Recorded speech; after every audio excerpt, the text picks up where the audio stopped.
The CBS Radio Mystery Theater presents...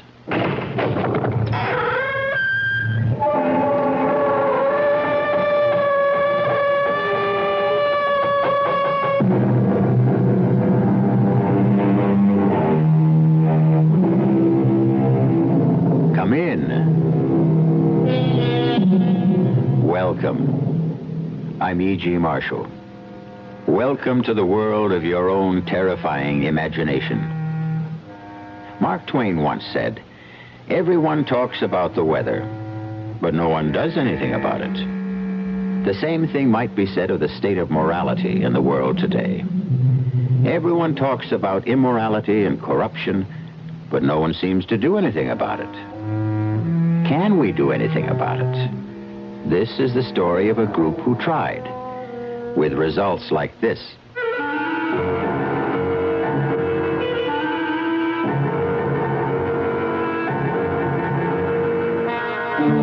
Our mystery drama, Ordeal by Fire, was written especially for the Mystery Theater by Murray Burnett and stars Mandel Kramer and Julie Newmar. I'll be back shortly with Act One.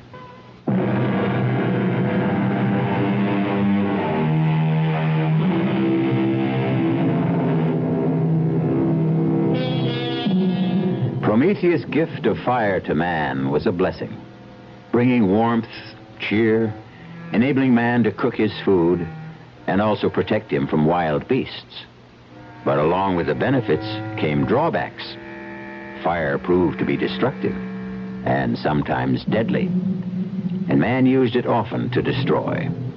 Thus was born the warning, "Don't play with fire." However, those who created one warning didn't follow their own advice, and they inevitably learned that they should have. Bob! Bob! Over here! Ava, I wired you not to meet me at the plane. I had to. Bob, I'm so glad you're here. Darling. I've missed you. Me too, darling. I know I shouldn't have sent you that silly cable, but Bob, I am so frightened. It's all right now. It is all right. No, it isn't.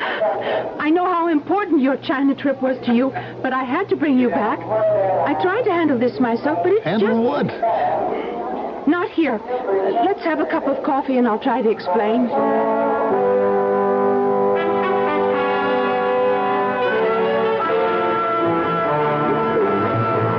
Just don't understand. What's your father afraid of? I don't know, and he won't tell me. That's why I sent for you, Bob. Maybe he'll talk to you. You know, darling, if you were anyone else except the level-headed, beautiful girl that I'm going to marry, I'd say this whole thing was nonsense. You won't say it after you see Dad. You won't recognize him. Why, you mean he's changed physically? Not so much in appearance, but in his attitude. You know the way Dad was completely self-assured, positive. Yes, and sometimes wrong. Of course, who isn't? But you don't get to be the head of one of the largest corporations in the country by running scared. And, Bob, believe me, Dad's terrified. Can you picture Vern Marcus scared?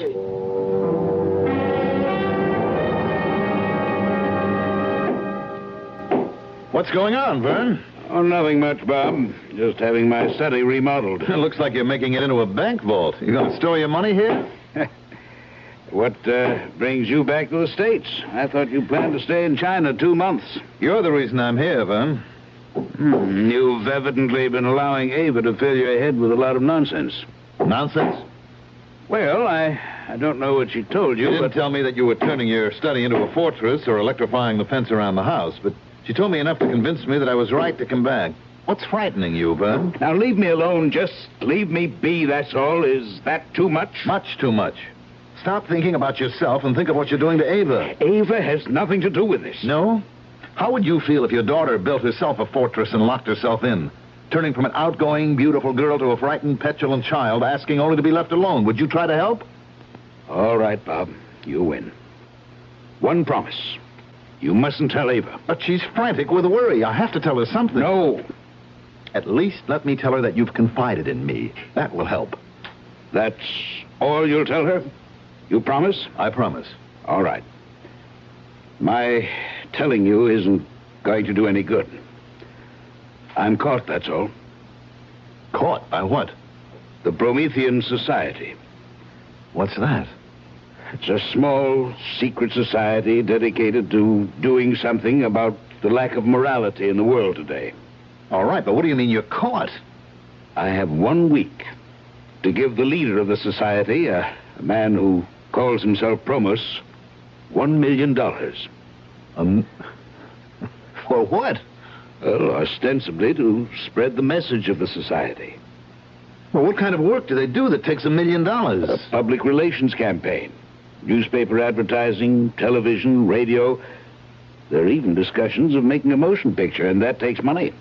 Well, I don't see the problem, Vern. If you really feel that this is worthwhile, you make the contribution. If you don't, you tell them you won't go along. I'm afraid that's not possible. Oh, come on, Vern. What are they going to do if you say no? Rather than tell you, I'll show you. Timmy, Bob Steele remembers you. I'm sure you remember him. Sure. I remember, Bob. How are you? Well, I'm fine, but what are you doing in the wheelchair? Learning how to operate the darn thing. I can move it pretty good. It's the brakes that bother me. Oh, watch it. That's all right. I've got you. Oh, thanks. Now, Vern, what brings you here? Well, actually, it was Bob. Bob? What can I do for you? Well, Vern seems to be passing the buck. I'm trying to find out what's got him so uptight, and he told me that... What have you done, Vern? What have you told him? Well, nothing yet. You see, Ava cabled me in China because she was so worried, and I came back to try to help. How much have you told him, Vern? Well, about our joining the Promethean Society, and that they've asked me for $1 million in contributions, and they asked you for half that, and you didn't pay. Well, Bob wanted to know what happened to you, so I brought him here to show you. You want to see what happened to me, Bob? Unwrap the blankets around my legs. What? Do as he says. And look at his feet. Good Lord. What happened? 3rd-degree burns. The doctor tells me scar tissue will take about 6 months to form. Oh. Then I can start to learn to walk again. How did it happen? I was here, in my house. One day, my feet just burned up. Tell him, Timmy. That day was just 2 days after you refused to contribute the $500,000 that Promos had requested. Ava, darling, get off my back. Oh, Bob, what's happening to us? Why are we so ugly to each other? Because something pretty ugly is going on. And you don't think I'm old enough to be let in on it? Look, I've already explained to you that I gave your dad my word. But at least tell me how you're going to help him. Will you be satisfied with that? I guess I'll have to be. All right. You remember me telling you about a buddy of mine in Vietnam? I think so. His name was Brian. Brian? Yes, Brian Casey. He went from Marine Sniper Scout to the Chemical Warfare Branch, and now he runs a private detective agency. Now, he should be here in 5 minutes. Wish us luck. I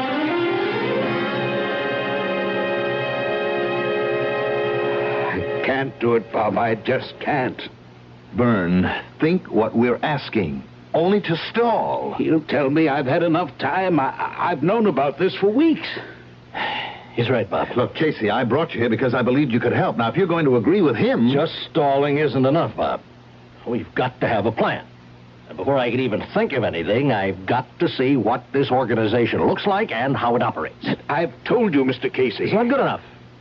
I have to attend one of those meetings. I just don't believe that any man can control fire. Then how do you explain what happened to Timmy Burns? I can't.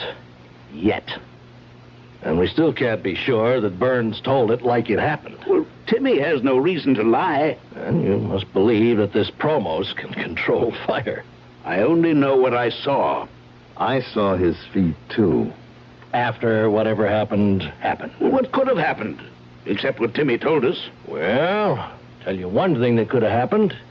2 rough gents could have called on Burns, tied him up, gagged him, and roasted his feet. I saw his feet, Casey. This couldn't have been done with matches. Bob, you know better than that. Now, think back when we were in Vietnam.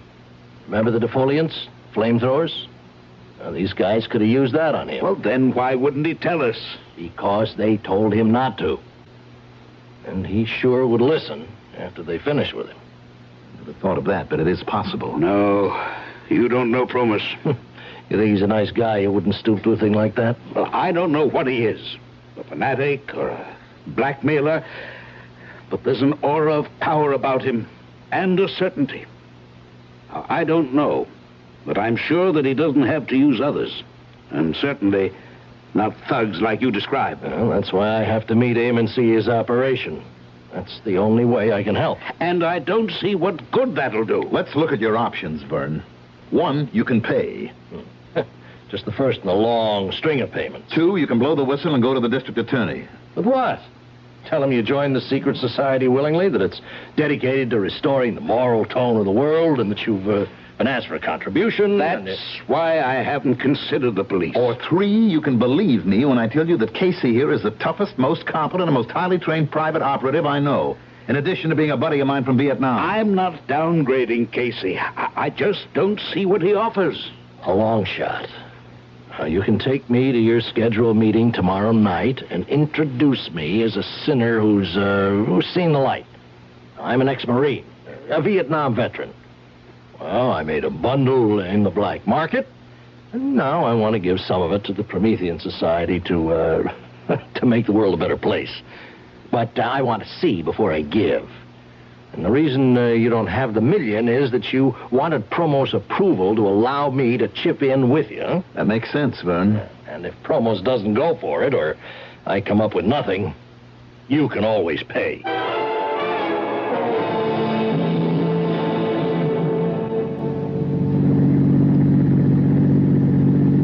How you feeling, Vern? Nervous. Very nervous. I wish Bob could have come. Relax. Just do it the way we rehearsed it. You were letter perfect. But what if Promus asks me about... No. I'll handle the questions if they're about me. Now, clue me in again on the way this affair is run. It'll take your mind off what's worrying you. Well, the members all gather in the club room. Very austere, but comfortable. We generally chat with each other, and then when a gong sounds, we go into the assembly hall. That's a large room. I think it used to be a ballroom. It's been fixed. It has a stage at one end with a platform. And that's where Promer stands when he talks. That all? Well, there's the fire, but you know about that. At a certain point in his address, he raises his arms and extends them in the white and gold robe. And suddenly, he's consumed by fire. But it never burns him. Never. And you have no idea where the fire comes from? None. We've all talked about it. At first, we thought it was some magician's trick, but we can't be sure. You've never had the stage checked out? Well, we talked about it, but we never did. Here we are. You know, you'll have to meet Promos before you can get into the meeting. All you have to do is introduce me. The rest will be up to me.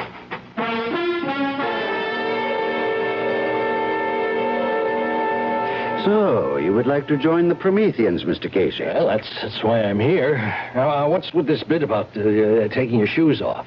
If and when we accept you, we'll explain our rituals. But we do not allow you into the inner chamber with your shoes on. What do you know about the Prometheans? Well, only what Vern Marcus told me. And what was that? Well, it was pretty general, that you were an organization doing something about the shocking philosophy in our contemporary society that anything goes as long as it makes a buck. Now, why do you feel so strongly about it? Atonement. Atonement? For what? For my sins. Now, this is not a confessional, and I am not a priest, Mr. Casey. We're engaged in a very secular battle here against the forces that have distorted and corrupted the moral values all over the world. And we intend to use the very same instruments that did the corrupting. Well, I apologize, but I wasn't being flip. Maybe Vern told you I was in Vietnam in the Marine Corps. I know this isn't a confessional, and you're not interested in my life story, but I made a fortune then. Opium? No, not quite that bad. Black market. I sold everything I get my hands on. Yes. Now, while I'm greatly flattered that you want to join the Promethean Society, I'm sure you're unaware of our admission procedures. Now, we have always selected our members, And only because of Vernon Marcus's stature and the substantial contribution he's making to the society did I consent to see you this evening. Now, wait a minute. Now, much as I sympathize with people like you, you're not the type of member we seek. You know, up until 5 minutes ago, I thought your organization was doing something, but now I think different. Now, what do you think now, Mr. Casey? I think maybe you are money hungry like I was in Vietnam, and you want to stick Marcus for the $1 million and figure on picking up another $500,000 for me later on. If that's what you think, Mr. Casey, I'd be delighted if you'd stay for the meeting. You mean that? I never say anything I don't mean.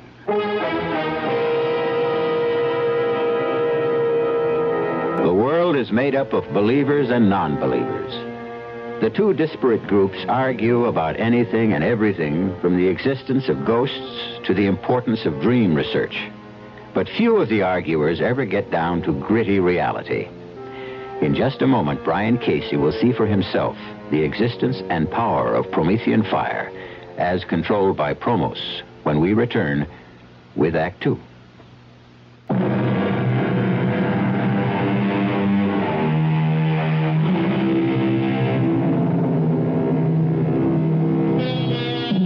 Have you ever noticed how much atmosphere plays a part in our lives? For example, it would never occur to anyone to hold a seance in a subway. And although the Promethean Society did not feature ghostly voices and trumpets and tambourines, its inner room or shrine was austere and impressive, with straight-backed chairs and organ music setting the proper atmosphere. The only light came from two flaming braziers on either wall. Promos, resplendent in a white and gold robe, stood at a lectern on a slightly raised stage. Welcome, Prometheans. Just as Prometheus brought man the gift of fire centuries ago, so are we dedicated to remind man that his salvation lies not in unbridled freedom and corruption, but in shoring up the wavering standards of morality and truth. Tonight, we extend a welcome to Brian Casey, a man who has indicated his desire to join with us, and who, after he has passed our scrutiny and been accepted, will undergo the rites of purification with which you are all familiar.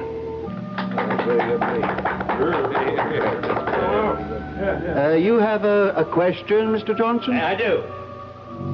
As everybody here knows, I'm a businessman. And like everyone here, I joined the society with very high hopes. Yes, Mr. Johnson. Well, put it bluntly, hopes haven't been realized. Could you be more specific? Well, we all know it takes money to mount a campaign of the proportions you outlined to us, and we all contributed at the onset. Now, some of us have made further and exceedingly generous contributions, and I still haven't seen anything that in a business sense would justify these outlays. You are asking for an accounting? Well, I'm asking for some sort of indication that something's being done. You ask for a sign, a hopeful sign, which you expect to find on the page of a ledger. No. And you shall have it. Deucalion, bring Mr. Johnson the ledger. No, I didn't mean to imply that... Hand it to him, Deucalion. Look, Promos, I didn't mean to upset you. I only asked, as any businessman would ask, to get some idea of where the money... Take it. Well, now, look, this is ridiculous. Do you want me to look at it now? Yes, take the ledger. And now, Prometheus, O fire bringer, give our friend a sign. A sign, O fire bringer, a sign. The ledger's on fire. Drop it, Johnson, drop it. Fear not. We are all safe. None of us has transgressed. I now call upon Prometheus for another sign. A sign directly for me. Watch now, Casey. Watch. What do you see, Casey? The man's a sheet of flame. He should be burned alive. But he'll emerge unharmed when the flames die down. It's a miracle, Casey. It's impressive, but I don't believe in miracles.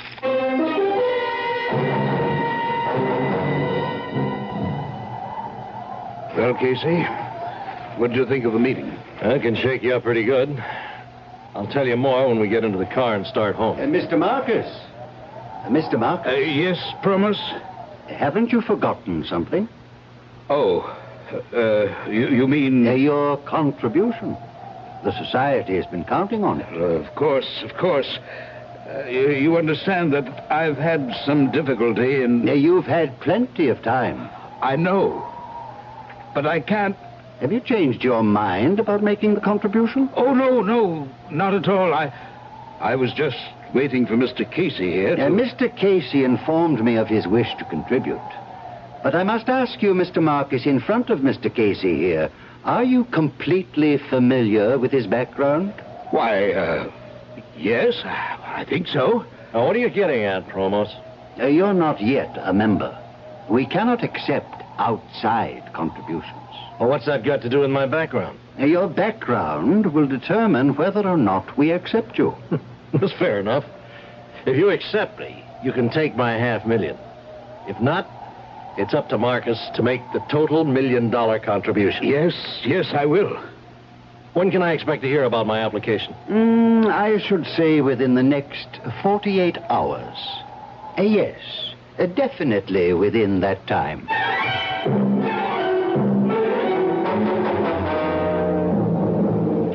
Well, now that we're back home, Casey, what do you think? Phony is a $4 bill. Well, what do we do? Blow the whistle, Bob. Go to the DA. Raid the joint. I guarantee you'll find all sorts of gimmicks that produce the fire Promos uses. You're being blackmailed. You don't want to give the Promethean Society $1 million, do you? No. Yeah, but you're afraid that if you don't... Stop right there. Now, you saw what happened to Timmy Burns. That's what I'm afraid of. Do you have any explanation as to how Timmy's feet were so badly burned? Oh, not at the moment. I thought I did when we were made to bathe our feet in water at the purification rites, but my theory was wrong. What did you think it was? I thought, Bob, there might be some delayed action chemical in the water which might have caused the burns. But I checked my feet after I got home. Nothing. Just plain water. Well, what's the next move, then? Now, before we talk about any next moves, I need a straight answer to two questions. One, can either of you guarantee that nothing's going to happen to me? Two, if we call in the police, can they give me the same guarantee? The answer to both questions must be no. Casey, thank you for your trouble. I'll send you a check. It's been nice to meet you. Goodbye. Now, wait a minute, Vern. You haven't heard... I've heard all I need to. It's not your skin that's in danger of being charred. Neither of you have anything to risk. I've made my decision. I'm going to pay.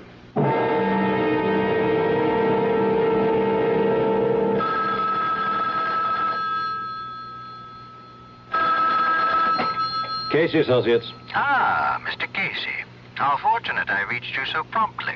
Who is this? You don't recognize the voice? Promos? Exactly. Now, I don't suppose I have to spell out our decision on your application. I don't understand. Oh, come now, Mr. Casey. The little game is over. Since I've called you at your office, you must realize I know you're a private investigator. So? Well, surely you don't expect the Promethean Society to... I'm a private investigator. Now, does that make me a second-class citizen? If you've done any checking at all, you found out that I was in Vietnam and that the rest of what I told you is true. Please don't excite yourself, Mr. Casey. The private investigators are, by nature and profession, skeptics.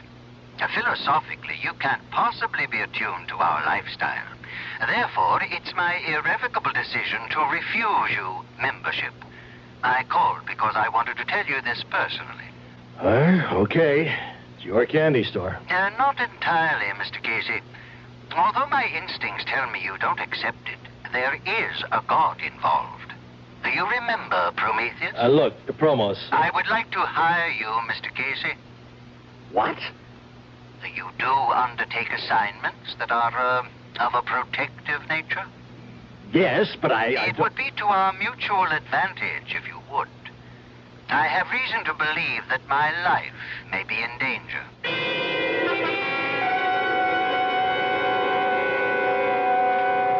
Are you willing to work for me?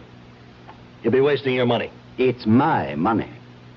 Well, I'll think about it. Now, while you're thinking, consider the fact that if you were really serious about wishing to join us, you might be doing me an even larger service by keeping me alive so that the work of the society can go on. It's a good point. As I said, I'll think about it. Good, Mr. Casey. But don't think too long.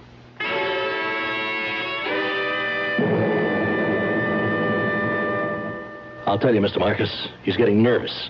Otherwise, he'd never have tried to hire me. Maybe it's true. No way. Promos needs protection as much as an intercontinental ballistics missile. You agree with me, Bob? Well, it looks that way. Well, I don't see how it changes my situation. I still have 24 hours to pay. Correct. But if he's running scared, and it looks like he is, then he's got something to be scared about.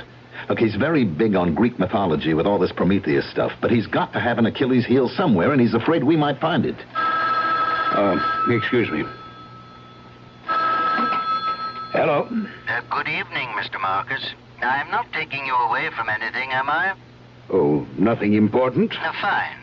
I called to ask if you were aware that the guest you brought the other night was a private investigator.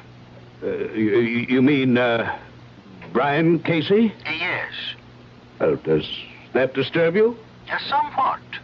A man of his type is hardly Promethean society material. I'm sorry if I made an error in judgment. It thought... doesn't matter. I've just called to tell you that Casey will not become a member, and therefore you are responsible for the entire $1 million contribution. You understand? Yes. Yes, I understand. My feet! Oh, my feet! They're burning! What? Get something! Water! Something! Burning? Oh, I'm burning! In the kitchen! Pails! Are you talking to me, Mr. Marcus? I'm sorry. There's some trouble here. No, I'm sorry, but... You'll have the money tomorrow night. Goodbye.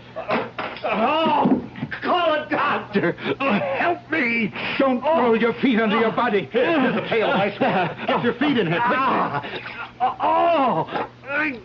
quickly. Merciful Lord in heaven. Look at the water, Bob.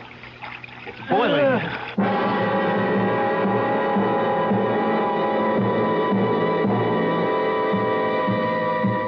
What can turn a pail of ice water into a bubbling cauldron? Promos would say it's Promethean fire. What would you say? What would you do if you were in Vernon Marcus' shoes? We'll be back shortly with Act 3.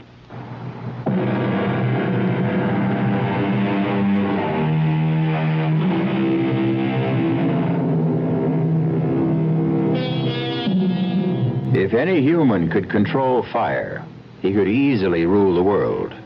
Unless this power was granted to him by Prometheus and could only be used when Prometheus gave his permission and blessing.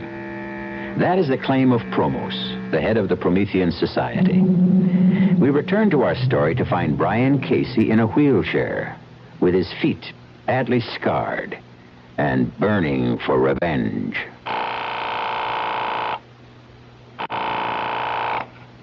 Hello? Bob? Casey, where are you? I'm at my office. But your feet... I'm in a wheelchair. Now, they tell me I'll be back walking in less than 3 months.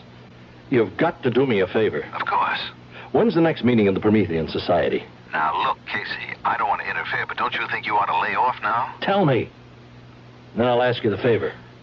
The next meeting is this Friday night. Did Marcus pay the $1 million? He's handing it over tonight. Where? Well, I don't know, but... Listen closely. I want you to persuade Marcus to invite Promos to a big shindig at his house tonight. I don't know whether... It shouldn't be too hard, but it's vital. Now, why wouldn't a guy come to a party to pick up $1 million? Casey, you ought to know better than anyone that Promos isn't just a guy. We both know he likes money. Marcus can say that he wants to make a big publicity deal out of the party. There'll be a lot of tycoons there. It'll be an opportunity for Promos to meet them. Some of them should be interested in the Promethean Society. And think of the impression it'll make when Marcus hands over the $1 million. Well, it's a point. It'll work. And think of the impression Promos will make when he shows up in his robes. Why would he wear the ceremonial robes? Because they're impressive, because he's a ham at heart, and because he has to for my plan to work. Your plan? What plan?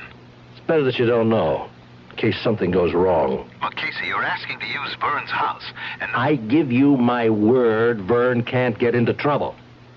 Now, you've got to make the shindig come off. Why? What's so important about Promos coming to a party? Because after he gets there, you're going to spill a glass of whiskey over those ceremonial robes. You've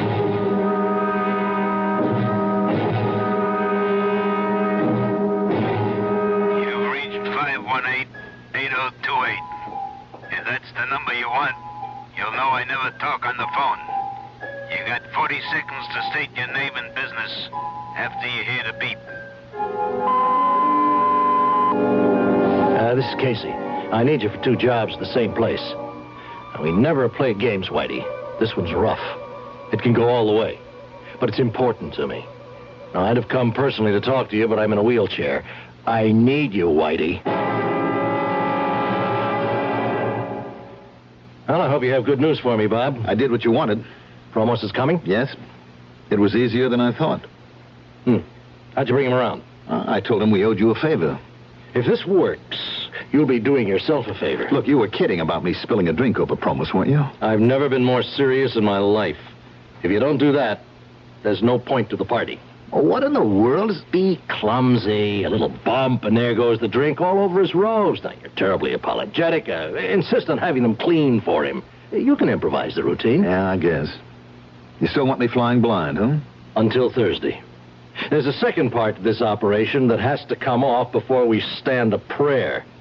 I'll see you back here Thursday at 4.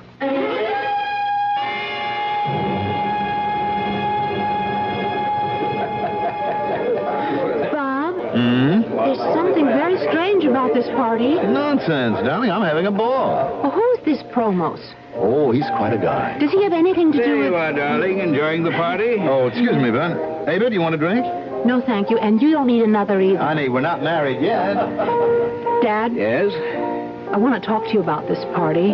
Later, dear, after it's over. Where did you meet this man, Promos? Now, please, this isn't the time to... Well, he's the one who's been giving you the trouble, isn't he? Now, I've told you, Avie, this is the wrong time for me to explain. You'll tell me later? If I can. Ava, darling, you don't know what you're missing. This bartender really knows how to mix a drink. Why would Dad give this man $1 million? Probably because he believes in the Promethean Society. Ridiculous. Don't say that until you've met Promos. He's impressive. He's a creep. Come on, let's go over. I'll introduce you. You may change your mind. Promos. Ah, Mr. Steele. And this, I take it, is your bride-to-be. That's right. Ava Marcus. Delighted. And congratulations to you, Mr. Steele. Oh, thank you. Oh, you're not drinking? Only wine. Excuse me now. Oh, please don't go yet, Promos. We haven't really had a chance to talk. What's up, Bob? Your glass? Oh, I'm so sorry. Clumsy fool. Bob, you spilled your I'm drink. terribly sorry. I don't know how that happened. Somebody must have pushed my arm. You did. Pushing it up to your mouth. Well, I'll have your robe cleaned, of course. No, thank you. Oh, I insist. It was an accident. There's no need to make a case out of it. It was my clumsiness. I'll have it cleaned and sent over to Society headquarters. I wouldn't think of it. Now, no offense, Mr. Steele, but this is a ceremonial robe, and I'll see to the cleaning myself. Right on time, Bob. Come on, sit down. How you feeling? Coming along. You managed to spill the drink over the robe? Yes. How did he react? Well, he blew up, naturally. I offered to have the robe cleaned. And he wouldn't allow it, huh? How did you know? Because he's not about to let that robe out of his hands. You think he's gimmicked the robe? I think I figured the answer to a lot of his tricks. You remember the ledger that burned up in Johnson's hands? Sure. Promos has definitely had experience with chemicals and combustibles. He's come up with some special ways to use them. Now, that ledger was treated with an unusual substance that would ignite when touched with the heat of a human hand. Yes, but the guy who brought it to him, Deucalion or something. He was wearing gloves. Are you sure? Well, I'm sure about the gloves. The rest is an educated guess. I learned a lot about chemicals in Vietnam. Well, how does the robe come into it? I just finished looking over Promo's ceremonial robe. How'd you get it? Remember Whitey Phillips?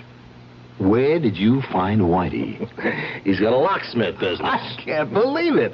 Forgive me for laughing, but that slick crook, a locksmith, is just too much. Well, it's a perfect business for Whitey. Now, he was here 10 minutes ago.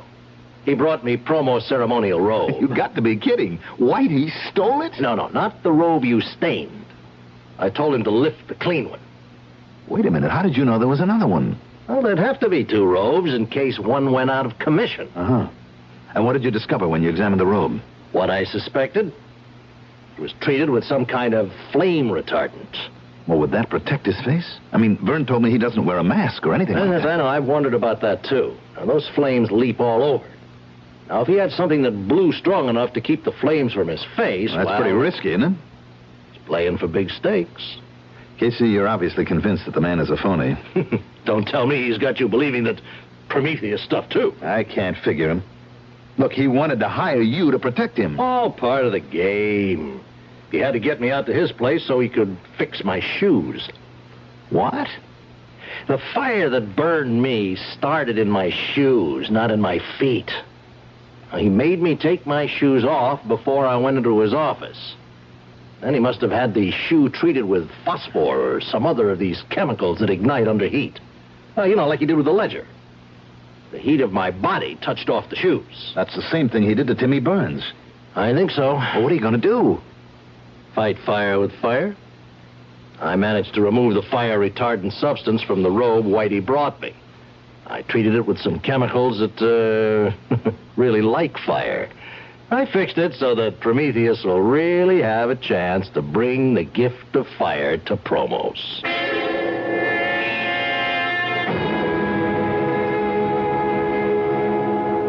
Whitey made it. Are you sure?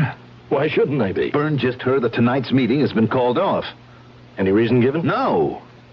Another date set? Indefinitely postponed. Now, do you think maybe Promos suspects something? I know we've got to trust Whitey. Why would Promos call off the meeting? Well, maybe he's packing in the entire operation. With Marcus Million, he may figure he's had it. Now, that leaves us up the creek. Only one option. We have got to get that meeting rescheduled.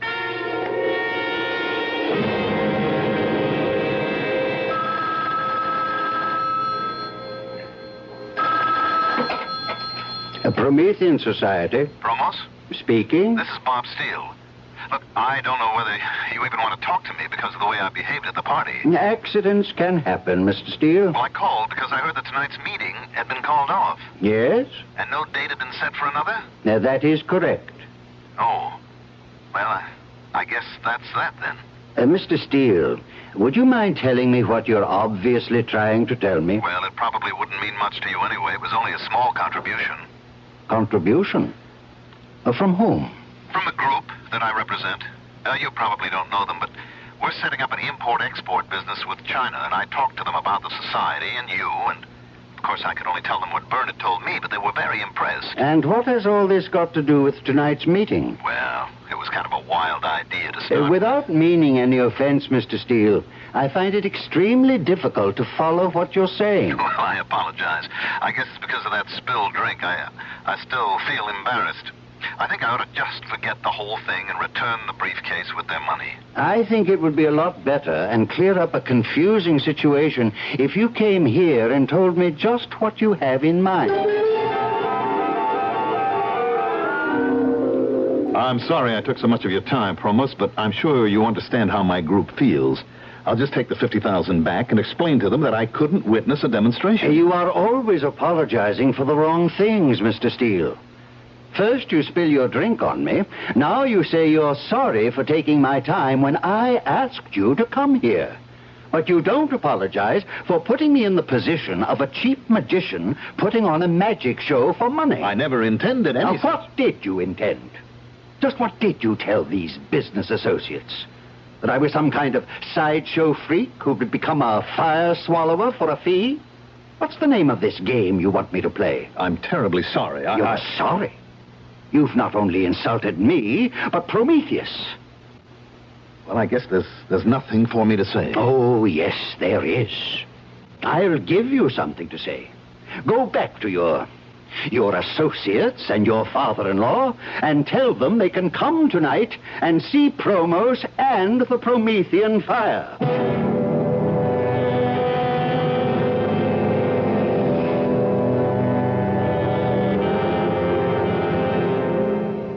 I don't like it. What's going to happen? At this point, I don't know. Well, what did Casey say when you told him how Pumas reacted? Good evening. I will extend no welcome to those of you who have come tonight, not because you believe in a cause, but out of curiosity. I don't like this, Bob.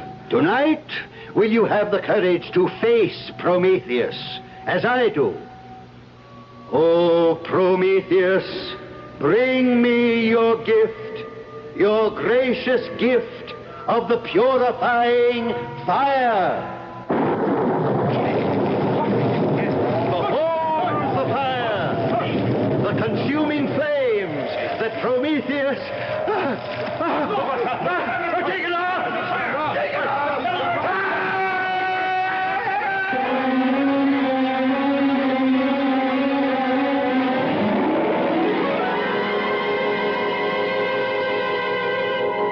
Those who live by the sword die by the sword. The man who called himself Promos, who lived by fire, died by fire. A flaming, horrible death.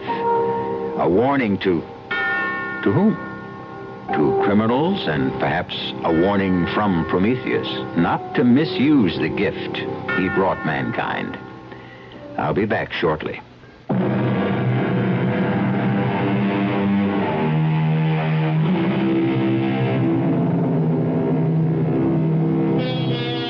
If you're chilly, how about pulling up closer to our roaring fire? On second thought, after tonight's tale, that might make you a trifle uncomfortable. I'm sure that, like most people, you would like to do something about making people more conscious of the values to be found in human decency and honesty. May I offer one word of advice? If someone asks you to join a society for this purpose, think twice. Our cast included Julie Newmar, Mandel Kramer, Earl Hammond, Guy Sorrell, and Sidney Walker. The entire production was under the direction of Hyman Brown. This is E.G. Marshall inviting you to return to our Mystery Theater for another adventure in the macabre. Until next time, pleasant dreams.